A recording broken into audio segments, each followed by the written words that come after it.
இப்படி நடிச்சிருக்காரு அப்படின்னு ஆச்சரியப்படுற அளவுக்கு இந்த படம் அவ்வளோ சூப்பராக வந்திருக்கு. நாகர்கோயிலில் நடக்கிற ஒரு விஷயத்தை தாங்க பேசியிருக்காங்க. அதாவது நாகர்கோயிலில் ஃபேமிலியோட வாழ்ந்துட்டு இருக்காரு ஸ்டாலின்ற தன்னோட குடும்பத்தில் வந்து பார்த்தீங்கன்னா அவ்வளோ அமைதியாக சாந்த சொருபியாக இருந்துட்டு இருக்காரு. ஆனால் அந்த வீட்டை விட்டு வெளியில் வந்த உடனே அந்நியனா மாறிடுறாரு. 10 பேரை இழுத்து போட்டு அடிப்பாரு, வெட்டுவாரு, குத்துவாரு, மாஸ்க் காட்டுவாரு, அந்த முகத்திலேயே காதலை காமிக்கிறாரு. பார்க்குற பொண்ணுங்களை இப்படி ஒன் சைட் அடிக்கிறது, அப்படி கண்ணால் பார்த்து சைட் அடிக்கிறது, தம் அடிக்கிற ஸ்டைலோட அவங்கள அப்படி பார்க்குறது, அந்த கூலர்ஸ் அப்படி தூக்கி வச்சுட்டு பார்க்குறது, பொண்ணுங்களாம் அப்படியே அவரை பார்த்து கிராஸ் பண்ணி போகிறது, இதெல்லாம் பார்க்கும்போது கோலிவுட் கோமாளி நேயர்களுக்கு வணக்கம். இன்றைக்கி நான் ஒரு படத்தை பற்றி தாங்க, ரொம்ப த்ரில்லரான க்ரைம் ஸ்டோரியை பற்றி தான் சொல்ல போகிறேன். இந்த மாதம் டிசம்பர் ரிலீஸ் ஆன இந்த படத்தை பற்றி தான் இப்போ எல்லாருமே எல்லா ஸ்டேட்லையுமே இந்த படத்தை தூக்கி வச்சு பார்த்துட்ருக்காங்க. அதுவும் பார்த்தீங்கன்னா இவரா இப்படி நடிச்சிருக்காரு அப்படின்னு ஆச்சரியப்படுற அளவுக்கு இந்த படம் அவ்வளோ சூப்பராக வந்திருக்கு. களம் காவல்ன்ற ஒரு மலையாள படத்தை பற்றி தான் சொல்ல போகிறேன். இதில் வந்து பார்த்தீங்கன்னா ஒரு பக்கம் க்ரைமு, இன்னொரு பக்கம் த்ரில்லர், இன்னொரு பக்கம் இன்வெஸ்டிகேஷன், இப்படி பயங்கர இன்ட்ரெஸ்டிங்காக போயிட்டு இருக்கு இந்த படம். இதில் இன்னொரு விஷயம் நம்ம நோட்டீஸ் பண்ணோம் என்னன்னு பார்த்தீங்கன்னா, ஒரு பக்கம் விநாயகம் இருக்காங்க, இன்னொரு பக்கம் மம்முட்டி இருக்காங்க. அந்த படத்தோட நம்ம போஸ்டர்லாம் பார்க்கும்போது நானுமே என்ன நினச்சேன்னா, இதில் வந்துட்டு மம்முட்டி தான் ஹீரோவாக நடிக்கிறாரு, விநாயகன் தான் வந்துட்டு வில்லனாக நடிக்க போகிறாரு அப்படின்னு நினச்சி தான் நானும் அந்த படத்தை பார்க்க போனேன். ஆனால் அங்கே தான் பயங்கர ட்விஸ்டே இருக்குது. அது அப்படியே உல்ட்டாவாக இருக்குது. நாகர்கோயிலில் தன்னோட ஃபேமிலியோட வாழ்ந்துட்டு இருக்காரு ஸ்டீபன்ன்ற ஒரு இன்வெஸ்டிகேஷன் பண்ணுற ஒரு போலீஸர் ஆஃபீஸர்னு வச்சுக்கோங்களேன். அவர் தன்னோட குடும்பத்தில் வந்து பார்த்தீங்கன்னா அவ்வளோ அமைதியாக சாந்த சொருபியாக இருந்துட்டு இருக்காரு. ஆனால் அந்த வீட்டை விட்டு வெளியில் வந்த உடனே அந்நியனா மாறிடுறாரு. இதுதான் இந்த படத்தோட ஸ்டோரி. இதில் இன்னொரு விஷயம் என்னென்னு பார்த்தீங்கன்னா, அந்த ஊரில் வந்துட்டு ஒரு பெரிய ஜாதி கலவரம் வருது. ஜாதி கலவரத்தினால ஒரு பெண் காணாமல் போடுறாங்க. அந்த பெண்ணை கண்டுபிடிக்கிறதுக்காக வேறு ஒரு இடத்துல இருந்து இடமாற்றம் செய்யப்பட்டு வருகிறாரு ஜெயகிருஷ்ணன்ற ஒரு ஆஃபீஸர், நம்ம விநாயகன். இந்த படத்தில் வந்து பார்த்திங்கன்னா அவர் தான் பயங்கரமாக நடிச்சிருக்கார். ஹீரோ மாதிரி அவர் நடந்து வர ஸ்டைல் என்ன, அவர் ட்ரெஸ்ஸிங் ஸ்டைல் அப்படியே வரப்பாக நடிக்கிறாரு. அவர் போட்டிருக்க அவருக்கு கொடுத்த கேரக்டர் சரி இப்போ இவர் அப்படி நடிச்சிருக்காரு அப்படிங்கிற மாதிரி இருந்தது. ஏன்னா நம்ம ஜெயிலர் மூவியில் ரஜினி படத்தில் பார்த்துருப்போம், ரொம்ப காமெடியனாக நடிச்சிருப்பார். ஒரு கோமாளித்தனமாக இருப்பார் அவருடைய ட்ரெஸ்ஸிங் சென்ஸ், மேக்கப் எல்லாமே பார்த்தா. ஆனால் அப்படியே டோட்டலாக இந்த படத்தில் வந்து பார்த்திங்கன்னா வெறப்பாக ஒரு இன்வெஸ்டிகேஷன் பண்ணக்கூடிய ஒரு க்ரைம் ஆஃபீஸர் எப்படி இருப்பாங்களோ அதே மாதிரி நடிச்சிருக்காரு. முகத்தில் சிரிப்பு இருக்காது. அந்த திங்கிங்காகவே நெக்ஸ்ட் என்ன பண்ணணும், எப்படி இன்வெஸ்டிகேஷன் பண்ணணும், எப்படி அந்த திருடனை கண்டுபிடிக்கணும், அந்த கொலைகாரனை எப்படி கண்டுபிடிக்கணுன்ற அந்த ஒரு மைண்ட் செட்லேயே இருப்பார். அவ்வளோ அழகாக பண்ணியிருக்காரு விநாயகன்.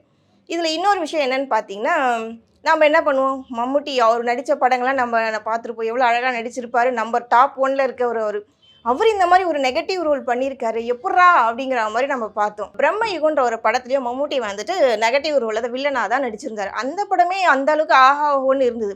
அப்படி பார்க்கும்போது இந்த களம் காவல் அதை விட பயங்கர த்ரில்லிங்காக இருக்குது. நம்ம என்ன நினைப்போம், வில்லன்னா வந்துட்டு 10 பேரை இழுத்து போட்டு அடிப்பார், வெட்டுவார், குத்துவார், மாஸ்க் காட்டுவார், இப்படி தான் நம்ம வந்து ஒரு வில்லனை பார்த்துருக்கோம். தமிழ் சினிமாவில் எல்லா சினிமாலும் ஒரு வில்லன்னா இப்படி தான் இந்த ரேஞ்ச் தான் இருப்பாங்கன்னு சொல்லி பார்த்துருவோம். ஆனால் அப்படியே டோட்டலாக மாறி இந்த படத்தில் ரொம்ப சாந்த சுருபியாக அமைதி இருப்பிடமாக ரொம்ப அழகாக நடிச்சிருக்காரு மம்முட்டி. அவர் வந்து நடந்து போகிற ஸ்டைலாக ஆகட்டும், தம் அடிக்கிற ஸ்டைலாக இருக்கட்டும், டீ குடிக்கிற ஸ்டைலாக இருக்கட்டும், காரில் போகிற ஸ்டைலாக இருக்கட்டும், பயங்கரமாக பண்ணியிருக்காரு. ஓப்பனாக சொல்ல போனால் காதல் மண்ணுனா நம்ம டக்குன்னு மைண்டில் யார் வருவா, ஜெமினி கணேசன் வருவாங்க, அதுக்கப்புறம் கமலஹாசன் சார் வருவாங்க. ஆனால் இந்த படத்தில் அந்த முகத்திலே காதலை காமிக்கிறாரு. பார்க்குற பொண்ணுங்களை இப்படி ஒன் சைடாக அப்படி சைட் அடிக்கிறது, அப்படி கண்ணால் பார்த்து சைட் அடிக்கிறது, தம் அடிக்கிற ஸ்டைலோட அவங்கள அப்படி பார்க்குறது, அந்த கூலர்ஸ் அப்படி தூக்கி வச்சுட்டு பார்க்குறது, பொண்ணுங்களாம் அப்படியே அவரை பார்த்து கிராஸ் பண்ணி போகிறது, இதெல்லாம் பார்க்கும்போது க்யூட் எக்ஸ்பீரியன்ஸாக ரொம்ப அழகாக பண்ணியிருக்காரு அவர். அதுக்கப்புறம் பார்த்தீங்கன்னா, என்னடா திடீர்னு பார்த்தா காரில் போகிறாரு, திடீர்னு பார்த்தா பஸ்ஸில் போகிறாரு, எப்போ பார்த்தாலும் தம் அடிச்சிட்டு இருக்காரு, இல்லை டீ குடிக்கிறாரு, இதே தான் நமக்கு தோணும். இதெல்லாம் ஒரு த்ரில்லரா அப்படிங்கிற மாதிரி நமக்கு தோணும். ஆனால் பார்த்தீங்கன்னா இதுலேருந்து தான் அவர் என்னென்ன பண்ணணும், என்னென்ன செய்யணும் அப்படிங்கிற மாதிரி அடுத்தடுத்த பிளான் பண்ணிகிட்ருக்கார். இது ஒன்று. இன்னொன்று வந்து பார்த்திங்கன்னா, நம்ம இன்வெஸ்டிகேஷன் பண்ணுறதுக்காக ட்ரான்ஸ்ஃபர் ஆகி வந்திருக்காரு ஜெயகிருஷ்ணன் சொன்னேன் இல்லையா, அவர் வந்து அந்த ஜாதி களத்தில் ஒரு பொண்ணு வந்துட்டு காணாமல் போயிடுவாங்க. இந்த பொண்ணு காணாமல் போன பொண்ணு தான் அப்படின்னு பார்த்தா அடுத்தடுத்து பெண்கள் எல்லாமே காணாமல் போயிட்டே இருப்பாங்க அந்த படத்தில். ஒரு பொண்ணை தேட ஆரம்பித்து மற்ற எல்லா பொண்ணும் ஏன் என்ன ஆச்சு, பெண்கள்லாம் எப்படி காணாமல் போகிறாங்க, ஏன் காணாமல் போகிறாங்க, இது யார் பண்ணிகிட்ருக்கான்ற மாதிரி ஒரு இன்வெஸ்டிகேஷன் வந்து ஸ்டார்ட் பண்ணுறாரு. இது ஒரு பக்கம் இருக்க, நம்ம மம்முட்டி என்ன பண்ணுறாருன்னா, பெண்களுக்கு காதல் ஆசை காட்டி அவங்கள வந்துட்டு பேசி அவங்கள மயக்கி ரூம் கூப்பிட்டு போகிறாரு. அங்கே கூட்டிகிட்டு போய் அவங்கள்ட்ட சில பல வேலைகள்லாம் பண்ணுறாரு. சில பல வேலைகள்லாம் பண்ணிவிட்டு அடுத்த வேலை என்ன பண்ணுறாருன்னு பார்த்தீங்கன்னா, நம்ம வந்துட்டு ட்ரக்ஸ் அடிக்ட் பார்த்துருப்போம், செக்ஸ் அடிக்ட் பார்த்துருப்போம்.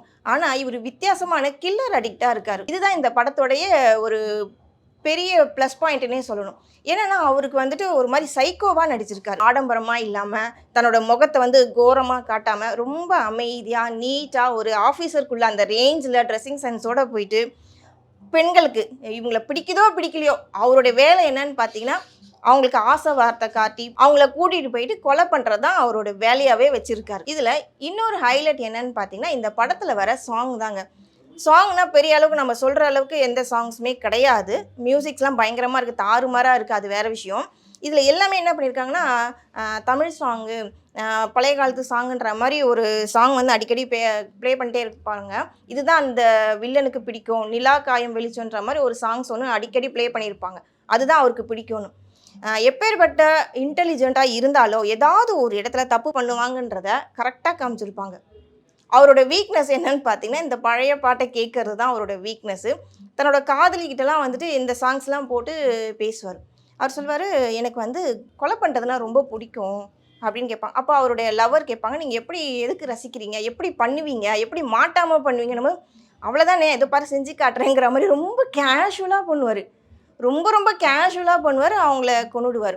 இன்னொரு விஷயம் பார்த்தீங்கன்னா அவர்கிட்ட இன்னொரு மைனஸ் பாயிண்ட் என்னன்னு சொல்கிறத விட அவருக்கு ப்ளஸ் பாயிண்ட், அந்த சைக்கோ கில்லருக்கு உள்ள ப்ளஸ் பாயிண்ட் என்னன்னு பார்த்தீங்கன்னா சைனைடு வந்து பார்த்தீங்கன்னா நம்மள அது எந்த அளவுக்கு வீரியமான ஒரு தன்மை உள்ளது நம்ம எல்லாருக்குமே தெரியும். இந்த படத்தில் நேச்சுரலாக அவங்க சாகணும், நான் தான் பிளான் பண்ணி அவங்கள கொன்னேன் அப்படின்னு இருக்கக்கூடாதுன்றதுக்காக நேச்சுரலாக சாகணும் அப்படிங்கிற மாதிரி அவங்களுக்கு கொடுக்குற டேப்லெட்டாக இருக்கட்டும், இல்லாட்டி வேறு ஏதாவது விஷயத்தில் வந்து அதில் மிக்ஸ் பண்ணி அவங்கள எப்படியாவது அதாவது போலீஸ் வந்து இன்வெஸ்டிகேஷன் பண்ணும்போது திடீர்னு ஹார்ட் அட்டாக்ல இறந்துட்டாங்க, கீழே விழுந்து இறந்துட்டாங்க, அந்த மாதிரி கதையை வந்து கொண்டு போவார் வில்லன் அந்த படத்தில். இப்படி சொல்லிக்கிட்டே போகலாங்க இந்த படத்தை பற்றி. ஆனால் பெஸ்ட்டு ஒரே ஒரு விஷயம் என்னன்னு பார்த்தீங்கன்னா இந்த படத்தை நீங்கள் தியேட்டரில் போய் பார்க்கறது தான் அவ்வளவும் நல்லாயிருக்கும். நான் சொல்கிறதுனால இந்த படத்தை வந்து நீங்கள் பார்த்துட்டு இதனுடைய ரிவ்யூவை நீங்களே வந்துட்டு எங்களுக்கு சொல்லலாம். ரொம்ப நல்லா எடுத்திருக்காங்க இந்த படத்தை, போய் தியேட்டரில் எல்லாருமே பாருங்கள். அதுவும் முக்கியமாக அறிமுக இயக்குனர் யாருன்னு பார்த்தீங்கன்னா ஜிதின் கே ஜோஸ் செம்மையாக பண்ணியிருக்காரு. அவர் வந்துட்டு அறிமுக இயக்குனர்னே சொல்ல முடியாத அளவுக்கு இந்த படத்தை அவ்வளோ அழகாக ஸ்க்ரீன் பிளேவாக இருக்கட்டும், அந்த எல்லாமே எல்லா காட்சியிலுமே வந்து அவ்வளோ நேச்சுரலாக பண்ணியிருக்காரு. ரொம்ப ஆடம்பரமாக பல க்ரோஸ் கணக்கில் பணத்தை கொட்டி நிறைய படங்கள் எந்த அளவுக்கு ஃப்ளாப்பாக இருக்குன்னு நம்ம பார்த்துருக்கோம். ஆனால் ரொம்ப லோ பட்ஜெட்னு கூட சொல்ல முடியாது, அந்த அளவுக்கு இந்த படத்தை அவ்வளோ அழகாக எடுத்துகிட்டு போயிருக்காங்க. செம்ம ஹிட்டு கொடுக்குங்க இந்த படம். இந்த படத்தில் வந்து ஃபர்ஸ்ட் ஹாஃப் நல்லா இருக்குது, ஆனால் செகண்ட் ஹாஃப் வந்து பார்த்திங்கன்னா ரொம்ப ஸ்லோவாக போகிற மாதிரியே இருக்குது. எப்படா கண்டுபிடிப்பீங்க அப்படிங்கிற மாதிரி ரொம்ப ஸ்லோவாக போயிட்டே, அதில் சின்ன மிஸ்டேக்ஸ் தாங்க. எப்படா முடியும், எப்படா நீ கண்டுபிடிப்ப அப்படிங்கிற மாதிரி ஒரு ரொம்ப லாக் ஆகிட்டே இருந்தது. கண்டுபிடிச்சிருவாரா, கண்டுபிடிக்க மாட்டாரா, தெரியுமா தெரியாதா, இதே மாதிரியே இருந்தது. ஆனால் ஃபைனல் வந்து பார்த்திங்கன்னா வில்லனுக்கும் ஹீரோவுக்கும் ஈக்குவலாக வந்துட்டு டைரக்டர் கொடுத்துருக்காரு. விநாயகன் வந்து பார்த்திங்கன்னா நம்ம எப்போவுமே ஒரு காமெடியனானோ ஒரு வில்லனாக தான் நம்ம பார்த்துருப்போம். இந்த படத்தில் அவர் ஹீரோவாக நடிச்சிருக்கார். ஹீரோவாக இருக்க மம்முட்டி சார் இந்த படத்தில் வில்லனாக நடிச்சிருக்காரு. ஈக்குவலான ஃபைட்டும் பண்ணிச்சிருக்காங்க, ஈக்குவலாக எல்லாமே முடிச்சிருக்காரு. ஆனால் இதில் இன்னொரு விஷயம் சொல்ல வேண்டியது இருக்குங்க. மம்முட்டி சார் தம் அடிக்கிற ஸ்டைலை வேறு மாதிரி அப்படியே ரவுண்டாக புகை விடுறாரு. ரொம்ப டிஃப்ரெண்ட்டாக இருக்குது அவர் புகை விடுற விஷயம், தம் அடிக்கிற விஷயம்லாம். ஆனால் ஃபைனலாக ஒரு ட்விஸ்ட்டு சொல்லியிருக்காங்க, இந்த படத்தை செகண்ட் பார்ட் வரும் அப்படிங்கிற மாதிரி ஒரு ட்விஸ்ட்டு வச்சுருக்காங்க. கிளைமேக்ஸ் வந்து பார்த்திங்கன்னா நினச்சி கூட பார்க்க முடியாத பயங்கரமான கிளைமேக்ஸாக இருக்குது. நீங்கள் இந்த படத்தை தியேட்டரில் போய் பாருங்கள், ரொம்ப அருமையாக இருக்குது. அடுத்த படத்தில் உங்களை வந்து சந்திக்கிறேன். பாய். இந்த வீடியோ உங்களுக்கு பிடிச்சிருந்தா லைக் பண்ணுங்கள், கமெண்ட் பண்ணுங்கள், ஷேர் பண்ணுங்கள், சப்ஸ்கிரைப் பண்ணுங்கள்.